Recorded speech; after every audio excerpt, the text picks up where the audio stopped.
Hello guys, welcome back.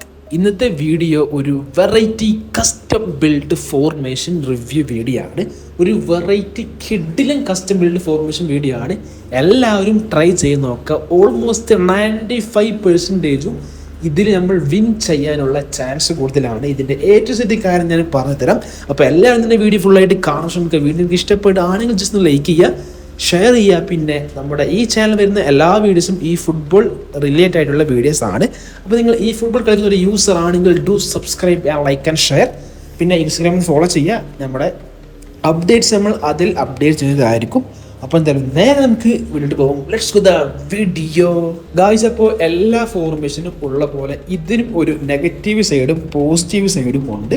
രണ്ടും നിങ്ങൾക്ക് വ്യക്തമായിട്ട് പറഞ്ഞു തരാം. നമുക്ക് ഏതൊക്കെയാണ് ഈ പോസിറ്റീവ് സൈഡും നെഗറ്റീവ് സൈഡും നമുക്ക് നോക്കാം ഗായ്സ്. അപ്പോൾ ഇതിൽ മെയിൻ ആയിട്ടുള്ള കുറച്ച് അഡ്വാൻറ്റേജ് ആണ് പറയുന്നത്. ഫസ്റ്റ് പോസിറ്റീവ് നോക്കുകയാണെങ്കിൽ, സാധാരണ നിങ്ങൾ 5 ഗോള് ഇങ്ങോട്ട് മേടിക്കുകയാണെങ്കിൽ ഇതിൽ ജസ്റ്റ് 1 ഗോൾ മാത്രമേ ഉള്ളൂ നിങ്ങൾക്ക് മേടിക്കാനായിട്ട് പറ്റുക. ഒന്നുമില്ല, അത്രക്കും നല്ല പക്ക ഡിഫൻസാണ് ഈ ഫോർമേഷൻ ഉള്ളത്. ഇത് വല്ല ഇതാക്കി പറയുന്നല്ല, ഈ ഫോർമേഷൻ കണ്ടാൽ നിങ്ങൾക്ക് മനസ്സിലാവും ഇതിൻ്റെ ബാക്കിൻ്റെ പവർ എന്താണെന്ന്. എന്തായാലും ഞാൻ കൂടുതലായിട്ട് പറയണില്ല, ജസ്റ്റ് ഫോർമേഷനായിട്ട് കിടക്കാം. കൂടുതൽ പറഞ്ഞത് കാര്യമില്ല, ജസ്റ്റ് ഫോർമേഷൻ കണ്ടാൽ നിങ്ങൾക്ക് ഏകദേശം കാര്യങ്ങൾ വ്യക്തമാവും. നെഗറ്റീവ് സൈഡ് എന്താ വെച്ചാൽ ഇതിൻ്റെ ബാക്ക് പക്ക സ്ട്രോങ് ആയത് കൊണ്ട് ഫ്രണ്ടിലായിട്ട് കളിക്കാൻ കുറച്ച് പ്രയാസമാണ്. മീൻസ് ഇല്ല, അത് ഞങ്ങൾക്ക് ഫോർമേഷൻ കണ്ടാൽ മനസ്സിലാവും. ഞാൻ പറയുമ്പോഴും കുറച്ചൊക്കെ ഐഡിയ കിട്ടിയിട്ടുണ്ടാവും. നെഗറ്റീവ് സൈഡ് ഇത് തന്നെയാണ്, ഗോൾ അടിക്കാൻ കുറച്ചൊരു പ്രയാസമാണ്. ഒന്നുമില്ല, എന്തായാലും ഫോർമേഷൻ കാണിച്ചു തരാം, ഞാൻ പറഞ്ഞിട്ട് കാര്യമല്ല. ഓക്കെ ഗായ്സ്, അപ്പോൾ ഇതാണ് നമ്മുടെ ഫോർമേഷൻ വരുന്നത്. 4-2-2-2 ആണ്. ഞാൻ എന്തായാലും കൂടുതലായിട്ട് എക്സ്പ്ലെയിൻ ചെയ്യുന്നില്ല. ഇത് കണ്ട് നിങ്ങൾക്ക് ഏകദേശം ഐഡിയ കിട്ടിയിട്ടുണ്ടാവും. പിന്നെ ചില ആളുകൾ ജസ്റ്റ് ഒന്ന് കമൻറ്റ് ചെയ്യും, എന്തുകൊണ്ട് ഗെയിം ഓപ്പൺ ആക്കിയിട്ട് കസ്റ്റമായിട്ട് ഫോർമേഷൻ ബിൽഡ് ചെയ്യുന്നില്ല എന്ന്. ഒന്നുമല്ല, അത്രയും നിങ്ങൾ ടൈം വേസ്റ്റ് ആവുകയാണ്. ഞാൻ ഓരോ പ്ലേയേഴ്സിന് ആഡ് ആക്കുമ്പോൾ അത്രയും ടൈം വേസ്റ്റ് ആവുകയാണ്. അപ്പോൾ അതുകൊണ്ടാണ് ഓൾറെഡി ആഡ് ആക്കിയിട്ട് ജസ്റ്റ് അതിൻ്റെ ഫോട്ടോ വെച്ച് കാണിക്കുന്നത്. നമുക്ക് അത്രയും ടൈം കമ്മിയാക്കാം. പിന്നെ ഇതിൽ പറയുകയാണെങ്കിൽ 4 ബാക്ക് ഉണ്ട്, 2 DMF, 2 MF ആൻഡ് 2 CF ആണ്.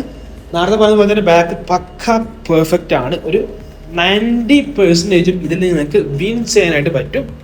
പിന്നെ നേരത്തെ പറഞ്ഞു ഗോൾ അടിക്കാൻ കുറച്ച് പ്രയാസമാണ്. അത് സാധാരണ നമ്മൾ 1-2 പാസും സെൻറ്റർ കൂടി കളി കൊണ്ടുവരുമ്പോഴാണ് ഗോൾ അടിക്കാൻ കുറച്ച് പ്രയാസം. അത് ജസ്റ്റ് മാറ്റി നിർത്തിയിട്ട് 2 AMF വെച്ചിട്ട് സൈഡിൽ കൂടി നമ്മൾ ക്രോസ് ചെയ്തിട്ട് അങ്ങനെ ഫിനിഷ് ചെയ്യാനായിട്ട് പറ്റും. അതിന് നമ്മൾ പ്രത്യേകം ശ്രദ്ധിക്കേണ്ടത് ഫ്രണ്ടിൽ നല്ല ഹൈറ്റിലെ പ്ലേയേഴ്സ് ഇടാം. ഫെർണാണ്ടോ ടോറസോ, ഡ്രോഗ്ബെ അല്ലെങ്കിൽ ഹാളൻഡോ, എംബാപ്പെ, അത്യാവശ്യം നല്ല ഹൈറ്റിലെ പ്ലേയേഴ്സിന് ഇടാം. ഇതിൽ നമുക്ക് പിന്നെ ലോങ് റേഞ്ച് അടിച്ചിട്ടും സെറ്റാക്കട്ടോ. ഇതിൻ്റെ മെയിൻ ഒരു നെഗറ്റീവ് അല്ല, ഈ ചില ആളുകൾക്ക് ഉണ്ടാവും CMF എന്തായാലും ആണെന്ന്.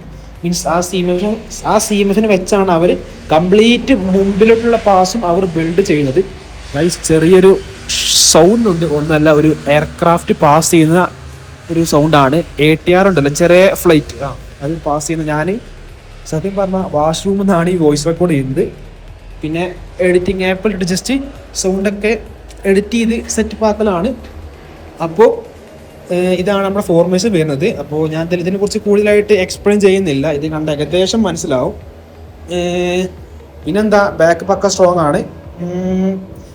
ടീം നോക്കണ്ട, ടീം അത്യാവശ്യം നല്ല സ്ട്രെങ്ത്തുള്ള ടീമാണ്. 3270. അപ്പോൾ ഗൈസ്, എന്തെങ്കിലും ഡൗട്ട് ഉണ്ടെങ്കിൽ ജസ്റ്റ് കമൻറ്റ് ചെയ്ത് ചോദിക്കുക, ജസ്റ്റ് ഫോളോ ചെയ്യുക. അപ്പോൾ ഇത്രയുള്ള വീഡിയോസ് ലൈക്ക് ചെയ്യുക, ഷെയർ, സബ്സ്ക്രൈബ് ചെയ്യുക. അപ്പോൾ നെക്സ്റ്റ് ബൈ സൈനിങ് ഔട്ട്.